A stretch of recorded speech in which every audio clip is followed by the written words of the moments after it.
Jim? It's been a month of Sundays since we've been tuna fishing, it feels like. I know it was only last week, but it feels like longer because no one's been tuna fishing. We've had a stretch of what I've heard in biz called a rum front. Yeah. When you get weather like this, puts the boat at the dock for a little bit. So I thought maybe for this episode I would for this report I'd get a little rum. I have a rum report. I don't have much of a fishing report for us. I think that's pretty much true up and down the coast. Very little fishing has gone on. It's no secret that we've had a pretty severe blow since the last report we put down, and quite frankly, nobody has been able to get out. No, nobody's been out. Even Adam from the Canyon Runner was saying that nobody's been out, although he did in the Canyon Runner report this week gave us a great it was kind of like a 10-minute masterclass on judging when you haven't been out for a while. Here's what to look for when you're looking at that satellite image for when the weather does break and you're able to get back out there again. Yeah, I mean, he basically sends you to school on how to get predictive, how to look ahead, how to take your best guess with the limited information that you have. Really, really strong stuff per usual. But without further ado, we'll get right into it, Jim. What are you making today? What I'm making today is the Dark and Stormy. It's one of my favorite cocktails. It also only has 2 ingredients, so that's what made it really good for this. You don't have to mix it all up. But it is the national drink of Bermuda. Okay, they think it originated back just after World War II. To be an official Dark and Stormy, it has to be Gosling's Black Seal rum there, and then any ginger beer. And they think the two came together in Bermuda at that time because ginger beer was very popular among sailors because of the ginger kind of quells seasickness. To this day, there's seasickness cures that have ginger in there. Then you also had the Gosling's rum, the dark rum. They came together, and it is one of my kind of go-to cocktails. Gosling's also makes a good ginger beer. I'm no stranger to it because one of my college roommates was actually from Bermuda and would always bring Goslings to school after breaks and, to start by the case. And no stranger to the Goslings and the ties to Bermuda. So not only do you get a masterclass from Adam from the Canyon Runner on how to predict in the absence of clean shots on the pictures, but you also get a masterclass on the history of Dark and Stormies and one of Jimmy's favorite drinks from this rum front. But without further ado, the Northeast Offshore Report is brought to you by Sirius XM Marine. Fish mapping is Sirius XM Marine's most comprehensive plan and is available on your boat's display. It includes access on your phone or tablet via the fish mapping app. Sirius anglers use every available advantage, and Sirius XM marks the spots where bait fish gather and game fish hunt. Learn more at SiriusXM/fish mapping. The Northeast Offshore Report is also brought to you by Garmin Marine. Check out the Panoptix PS70 stainless steel through-hole transducer. It's powered by Garmin Rapid Return sonar, which gives you live sonar views up to 1,000 feet down. See fish live, catch fish deep. Garmin.com. And last but not least, the Canyon Runner, who you're going to hear from next. The Canyon Runner Sport Fishing Team is here to help you catch fish. They offer coaching and concierge services, seminars, and a virtual captain system, which will exponentially help you increase your catches inshore, midshore, and to the canyons when you can get there. The report they provide gives you a sampling of what their virtual captain system looks like, which serves as your co-captain, providing all the fish catching and safety intel, including a built-in warning system and more. Gives you this ability to track over 400 member boats and 15 pro staff boats in real time. Check them out at canyonrunner.com. Join their fleet of boats, get plugged in, and hey, like any network, the more the merrier.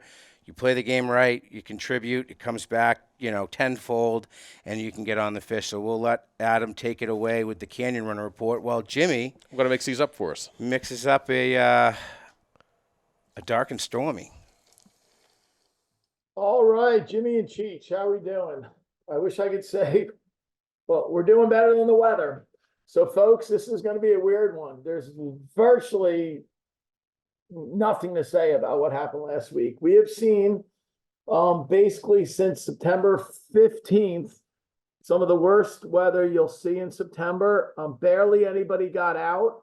We had this huge low pressure system. A couple of them just park off the East Coast. There hasn't been any real effort at all. This is 8 days of fishing. This is the last boats that got out to the Hudson was a boat that came back in on September 15th. They basically got blown home as in a hard northeast. And that's been it. No one's been fishing any of these canyons for 9 days. A couple of this is just someone moving a boat. Again, they were in northeast winds, so it just blew them down here this way. There was a little bit of effort off of New York, a little bit of effort here on one day. But what we had with the weather, folks, is we had this big low pressure system like this, and there was basically a line here in the beginning of the week, and a couple boats fished. So what we had what we've been looking at for weeks and talking about was a huge eddy out here. We've been talking about that eddy since it was out here in this Niagara Canyon. That was like 4 weeks ago. It slowly moved its way here.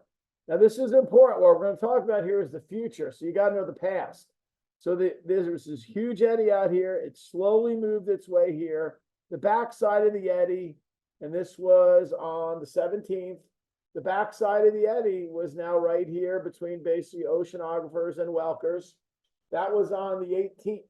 So that was Wednesday. Boats did fish. They caught.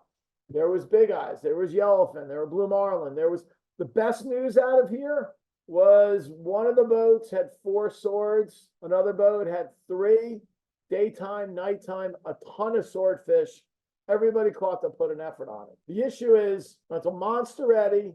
It's sucking in a lot of cold water. Could it have possibly pulled in too much cold water where it's going to fizzle out? Probably not. It was over 100 miles in diameter, this eddy. Great rotation. It's probably going to hold together. With it, what we know and the reason why we look at this is we've been sitting at now just cloud cover. This is our water temperature charts. We show the base layer. This was Tuesday. The folks that went, this is no clouds here. So we had a picture on Tuesday. They went, we knew where the backside of the eddy was. Here's Wednesday. Here's Thursday. Here's Friday. Here's Saturday. Here's Sunday. It's all cloud cover. So we're guessing now. Boats might get out this week. And the idea is, we always talk about history. The history here is, okay, what was going on with the water? And with this eddy, which is the biggest feature of all, it's an eddy that's probably going to give all these boats a early October fishery, and all these boats down to Ocean City, Maryland, a late October fishery into November. But where is it? Best guess, it's going to be probably the backside of this eddy with the speed of the eddy, with it being a week from, this was Wednesday when folks got out, Tuesday, Wednesday. Probably no one's going to get out there till this Wednesday or Thursday if we're lucky. It's here. And this is all we can do is predict the future. We can go over what was caught here. Yeah, there was boats that snuck out because, again, you only had to go 12 miles out to Habs Ledge or maybe a little further out to south of the Montauk Buoy where there was still bluefin. This was on the 15th, but we know folks snuck out every day. It was 12 miles around the hook. These inlets, the swells got so big, no one could leave these south-facing inlets, but folks that could come around here or come from the east, fished Habs Ledge, there was still fish there. The reason why this boat went here on Tuesday, we had this picture. This picture is from Tuesday. We had a nice temperature change here in here. We had a color change in here. Unfortunately, there wasn't much producing. There was another boat in there. There was one yellowfin pulled out of it. What we're doing now is basically predicting the future. The best thing you could possibly do is if we have a 2-day window now, don't go until you get a picture. You're literally flying blind now if you run offshore in your first weather window without a picture, and we're still looking at a lot of cloud cover. What we do though is, okay, this was Tuesday. This was this huge eddy we're talking about. We know what was going on in here. There was action in the Hudson Canyon the last time boats got there. This was Tuesday, one of the shots, but the blue water was all pushed up in here. This is the blue water from the eddy. This is now all we got to work off of. This is the best picture we could pull off from Sunday. All we can tell here from a couple things is there's some huge feature here now, which you could see here it was. It's really come together now. It's going to push this eddy even further quick. Our guess is this eddy's over here. The other thing coming down this line from today's picture, now look, if this is correct, and this would be really, really exciting for the folks down here. I don't think, in fact, I know we don't have anyone who can, look, nobody fished. There was as we finished up Saturday, the 14th, there was boats catching fish at the Teacup, at Massey's, at the Hot Dog. About a dozen charter boats got out. It was rough on the 14th. Not a single boat fished since the 14th here. We had one big Viking out 2 days ago trying to fish the Cigar and Sea Isle Ridge, and they had one wahoo bite off, and that was it. What we have from this picture, and again, it's a partial picture, it's the chlorophyll shot. If this is actually true, and this is not clouds interfering with the shot, if there's blue water in here, well, this is amazing news. You're right on the 30 fathom line here. You're going to have great wahoo fishing. Those tunas that were caught all in here before this blue should be here. And then if this is true, peek, and all you do now is you peek through the clouds. Look at this blue water that's up in here. If all this is up in here, this should be good as well. All we can do is predict the future. The reason why we stare at satellite shots, and you should too, is so you can guess how fast the water is moving. Guess what's going to influence it. Go from your last picture, but you wouldn't know where the water is going just by looking at this picture. But we know why this water was up here, right? This little bulge of water, and it was all blue. It's there because this eddy is actually this big. This is all cold water that this eddy sucked in from the north. It's this big. It's a monstrous water feature that's influencing all this and basically pushing all this water up in here. It looks like this edge here, which was all blue water, is now up and completely covered the Hudson. It's covered the Bacardi, the Tower. All this should be good as well. Really, the first time we did a prediction call here, but this is supposed to be about the past.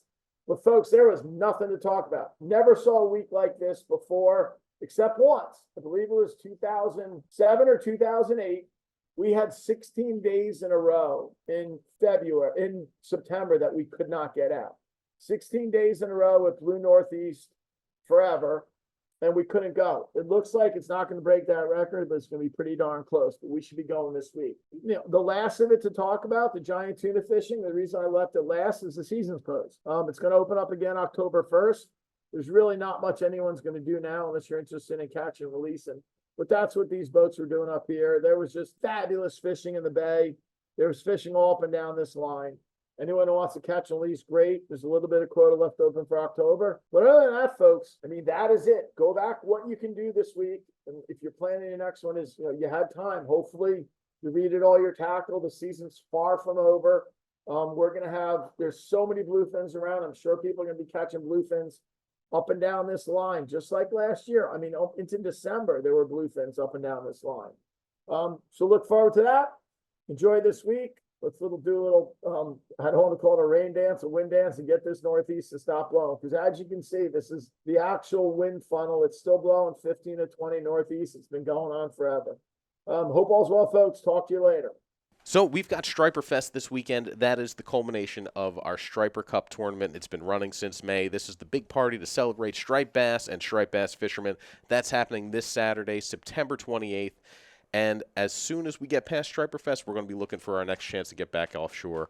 And it looks like the winds are abating. They're shifting from that east-northeast pattern we've been in. And I think guys are. I know party boats have already gotten out there in New Hampshire. The Eastman's fleet got out for not for tuna or marlin or anything. They got out and did some pollock fishing. So it was a little lumpy. They lost about half the guys to seasickness, but there were fish caught. So both seasickness and scurvy. You got to be a salty type to get on one of those early trips right out the back of the blow with the big swell. All right. So until next week, we will have more to report for you then.